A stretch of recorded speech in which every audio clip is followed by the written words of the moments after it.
Hi, Pastor JP here from Utica, Brandon, and Locke United Methodist Churches, and I'm coming with you with another daily dose, specifically from the close of Acts. And what we see in Acts is that Paul has spent a lot of time in his missionary journey, specifically to the Gentiles. Once we turn into the middle of Acts chapter 21, he enters into Jerusalem, and there was a lot of tension about him going there, about the persecution he was going to face, and there was a lot of that.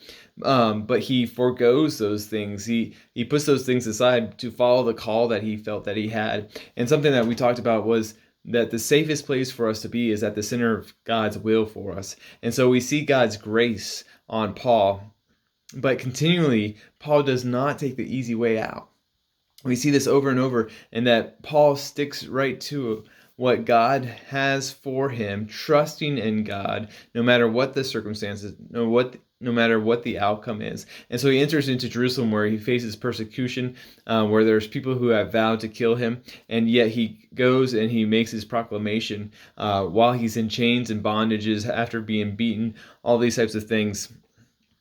And he comes out of that. Actually, if we would look at Acts chapter 23, verse 11, and it says right after he makes his statement before the Sanhedrin, and that night it says that the Lord spoke to him and said, "Take courage, take courage. For as you have testified about me in Jerusalem, so is it necessary for you to testify in Rome." And so now Paul is moving from Jerusalem and to do the same thing in Rome. That Felix, and a little bit about Felix is that Felix is actually really struggling to be able to manage the tension that is brewed up between the Greeks, or the Gentiles, and the Jews. It says in verse 22, since Felix was well informed about the way, he adjourned the hearing, saying, when Lysias, the commander, comes down, I will decide your case. Right? And what was Felix actually trying to do? He never even wrote to Lysias. He never had any intent of releasing Paul. He felt like the best way to manage all the tension was just to keep Paul captive.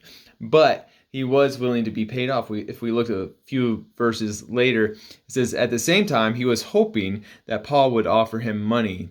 So he sent him for him quite often and conversed with him.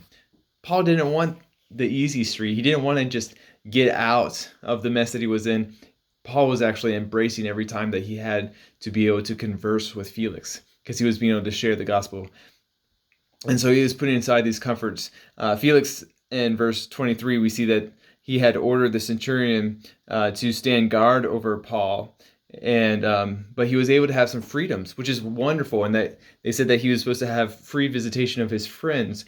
And so what we see is that that a lot of the prison letters, Philippians, Colossians, Ephesians, and Philemon, are all these letters that Paul wrote while he was in prison there. So God's kingdom was being blessed greatly, while Paul was putting aside a lot of his comforts, right?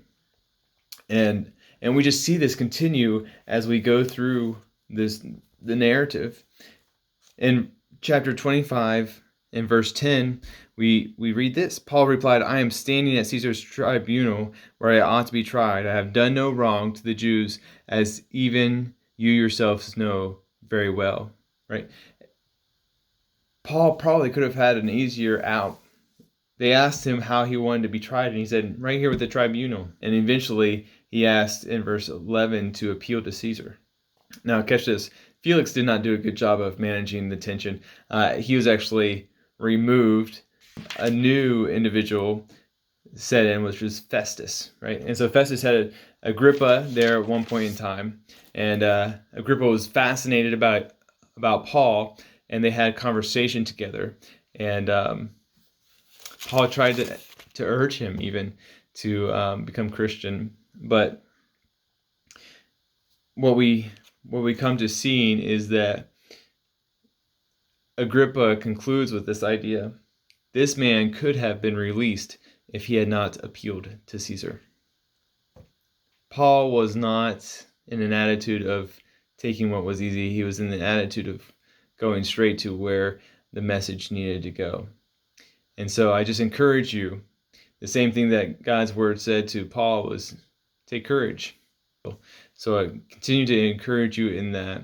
and not to forego the hard things for the easy street, not to buy your way out or take the shortcuts, but go where God would have you. Blessings.